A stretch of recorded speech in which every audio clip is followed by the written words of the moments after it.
বেঈমান খাইতেছে কিনা দুনিয়া? তো আল্লাহ তাআলা বলে কুলু ওয়া তামাত্তাউ কালিলান, এই নাফরমান কিছু সময়ের জন্য দুনিয়ার মধ্যে খা, ভোগ কর, ইন্নাকুম মুজরিমুন, কিন্তু মনে রাখিস তুই কিন্তু নাফরমান, তুই কিন্তু পাপী, আমি কিন্তু তোরে ছাড়বো না। কবরের প্রথম রাত থেকে হাসরের ময়দানে আমি দেখবি তুই বান্দা আমি কত কঠিন কত কঠোর, তোরে আমি দেখাবো। ভাত খাইতে লইছে খাও, ভাত খাইতে লইছো খাও বান্দা, এখানে আটকামু না, এখানে আমি জানোয়াররাও আটকাই না, আমি জন্তু জানোয়াররাও খাইতে দেই, তোরে দিতাম না কেন বেটা, খা বেটা। কিন্তু ইন্নাকুম মুজরিমুন, মনে রাখো 7টা বাজে নাস্তা করতে বসছো, আল্লাহ যেন ডাক দিয়ে বলে বেঈমান খা, ঠিক আছে নাস্তা, কিন্তু মনে রাখিস ফজরের নামাজ পড়স নাই, আমি হিসাব রাখছি। রাত 10টা বাজে খাইতে বসছ বেঈমান, ঠিক আছে খা, কিন্তু মনে রাখিস এশার নামাজ পড়ো নাই। ঘর করলা, ফার্নিচার বানাইলা, ঠিক আছে থাকো, তো মনে রাখো এগুলো সুদের টাকা, এগুলা কাস্টমারের ঠকাইয়া মিথ্যা বইলা ওজনে কম দিয়া ওই টাকা আমি জানি, আমি বান্দা দেখব। ওয়াইলুন ইয়াউমাইযিল লিল মুকাদ্দিবিন, আবার বলতেছে আল্লাহ মিথ্যাবাদী নাফরমান তোমাদের জন্য বড় বেশি দুর্ভোগ, লাঞ্ছনা, আযাব তোমাদের জন্য। এই জন্য আল্লাহ তাআলা বলছেন। এরপরে আবার বলে দেখেন ওয়া ইযা কিলা লাহুমুর কাউ লা ইয়ারকাউন, এই ছেলেরা তোমরা সবাই শোনো, আল্লাহ তাআলা আবারও বলতেছে সমস্ত মিথ্যাবাদী নাফরমান তোমাদের জন্য হাসরের ময়দানে কেন লাঞ্ছনা হবে, এর প্রধান কারণ ওয়া ইযা কিলা লাহুমুর কাউ লা ইয়ারকাউন, যখনই বলা হতো নামাজ পড়তে, যখনই বলা হতো রুকু করতে, যখনই বলা হতো সেজদা দিতে, লা ইয়ারকাউন, আল্লাহ তাআলা বলেন সে রুকু করে না, সেজদা দেয় না, নামাজ পড়ে না, নামাজ পড়ে না। আল্লাহ বলেন আমি এতবার বললাম, এতবার বললাম, একটা দিনে 5 বার মসজিদে আজান হলো, একটা মহল্লায় শুধু একটা মসজিদ না, এক এক ওয়াক্তে এক একজনের কানে কমপক্ষে 10টা মসজিদ থেকে আজানের আওয়াজ আসে, ঠিক কিনা বলেন?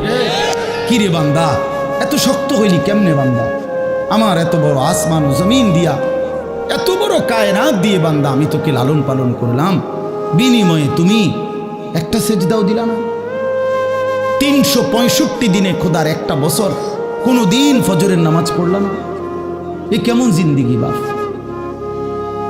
এত এত কঠিন মানুষ কেমনে হয়, এত পাষাণ মুসলমান কেমনে হয় বাপ বলেন? আর কতগুলো কথা বললে বলেন। এই জন্য নওজোয়ান আমার অনুরোধ রইল, নওজোয়ান নিজেরে বরবাদ করে দিও না বাপ, নিজেরে শেষ করে দিও না, নষ্ট করে দিও না, কষ্ট পাইবা বাপ। একদিন কবরে তোমার 14 গোষ্ঠীর কেউ থাকবে না, একদিন হাসরের ময়দানে তোমার পাশে কেউ থাকবে না, তুমি শুধুই একা। আল্লাহ তাআলা বলছেন বান্দা আমি এত বড় কোরআন নাজিল করলাম, তারপরে আর কি বললে তুমি ঈমান আনো, আর কেমনে বলতাম আমি? নবীজি জিজ্ঞেস করবে, খোদার কসম নবী জিজ্ঞেস করবে, উম্মত 23টা বছর আমি দিন রাত কাঁদছি রে উম্মত, তুই জানোস না উম্মত আমি তোর জন্য কি পরিমাণ কাঁদছিলাম, সারাটা রাত আমি কেঁদেছি, তায়েফের পাথরের আঘাতে আমার পিঠ ছিদ্র ছিদ্র করে ফেলছে, আমি ক্ষুধার কষ্টে পেটে পাথর ভাঙছি, আমার ঘরের চুলায় আগুন জ্বলে নাই, আমি দান শহীদ করে সারাটা দেহ রক্ত মাখা হয়ে বেহুশ হয়ে উহুদের প্রান্তরে পড়েছিলাম, এত কাঁদলাম, এত রক্ত ঝরাইলাম, 23 বছরের বিনিময়ে উম্মত আমি বুঝি তোর কলজাটা নরম করতে পারলাম না। কি বলবেন ভাইয়া? এই ছেলেরা বাপ কি বলবা তোমরা বলো দোস্ত? আমরা যারা মুমিন নিজেদেরকে চিনি, জানি যে আমরা মুসলমান, আমরা মুমিন, তো আমাদের কাছে আল্লাহ তাআলা সবচেয়ে গুরুত্বপূর্ণ একটি জিনিস চায়। কোরআনুল কারীমে আল্লাহ তাআলা আমাদের মুমিনদেরকে, ইমানদারদেরকে ডাক দিয়ে দিয়ে বারবার এই চাওয়াটা বলেছেন, ইয়া আইয়ুহাল্লাযীনা আমানুত্তাকুল্লাহ। এই কথাটা আল্লাহ তাআলা কোরআনুল কারীমে বহুবার বলছেন, হে ইমানদারগণ, হে মুমিনগণ, তোমরা যারা বুঝো যে তোমরা মুসলমান, তোমরা মুমিন, তোমরা ঈমানদার, তো আমি আল্লাহ তোমাদেরকে বলছি, ইত্তাকুল্লাহ, তোমরা তাকওয়া অবলম্বন করো, তাকওয়া অবলম্বন করো, আল্লাহকে ভয় করো, তাকওয়া গ্রহণ করো। এই কথাইটা, এই তাকওয়া প্রত্যেকটা ঈমানদার, প্রত্যেকটা মুসলমান, ছোট বড়, জওয়ান বুড়ো, আমাদের সমস্ত ব্যক্তিকে আল্লাহ তাআলা বলেছেন বারবার, ইত্তাকুল্লাহ, আল্লাহকে ভয় করো, মানে তাকওয়া অবলম্বন করো। ছেলেরা তোমরা ভাই এই হাতে ধরা যে মোবাইলগুলো নামায় ফেলো। আরে ভাইয়া, আমাদের চেহারার দিকে তাকায় আসুন। শুধু শুধু এই মোবাইলটা নিয়ে ব্যস্ত হওয়ার কিচ্ছু নাই বাপ। এতে এমনিতেই মোবাইলে অনেক বয়ান আছে অনর্থক। এটার দিকেই যদি পুরা তাকায়া থাকো তো তাইলে আলেমের দিকে তাকাইবা কেমন? এই জন্য দোস্ত, এটা জরুরি বিষয়, এটা এতটুকু বোঝা উচিত, সবসময় মনে রাখা দরকার। সারাক্ষণ মোবাইল এটা নিয়ে ব্যস্ত থাকা, এটা আসলে একটা অসভ্যতা ছাড়া আর কিচ্ছু। এটা এত পাগল মানুষ হয় না আসলে। সামান্যতম বিবেক কাজ করা উচিত, বুদ্ধি বিবেচনা, নিজের আকল দেমাগ কাজ করা উচিত যে ভাই আমি কতক্ষণ। এক মানুষ বুঝি সারাদিন এটা নিয়ে থাকে, তাহলে আমাদেরকে আল্লাহ তাআলা কেন বানাইলেন? এই পৃথিবীতে আমরা আসলাম কেন? আমার জীবনের উদ্দেশ্যটা কি?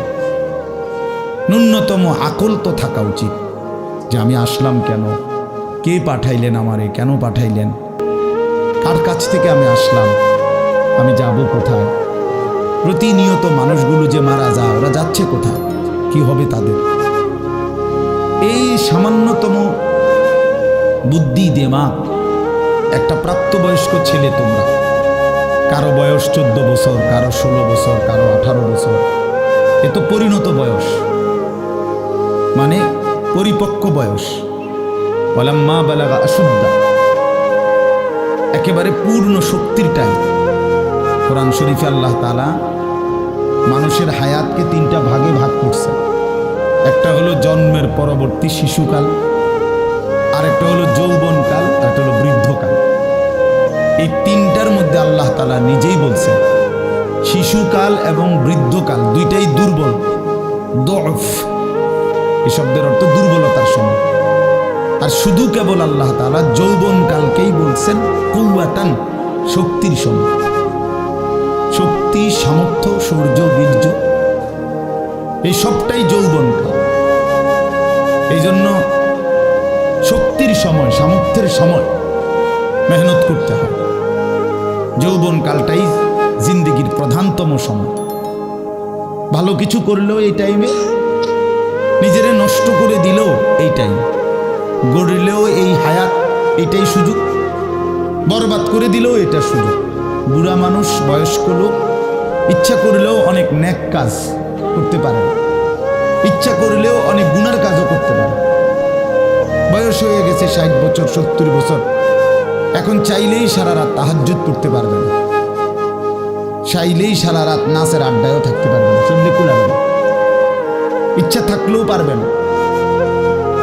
ইচ্ছা করলেই আল্লাহর জন্য জান কোরবানি করে দ্বীনের জন্য কঠিন মেহনত মুজাহাদা করতে পারবে না।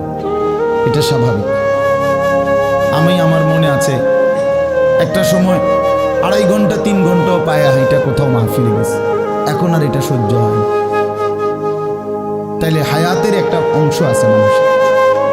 এই জন্য প্রিয় ভাই, সবাইকে বললাম, তুমি যদি কমপক্ষে নিজের হায়াতের কদর না করো, নিজেকেও যদি কমপক্ষে না বুঝলা, তো কি বুঝলা জীবন? এই সমাজ, এই দেশ, এই জাতি, নিজের এলাকা, পাড়া, মহল্লা, কারো কোনো উপকার করলা না।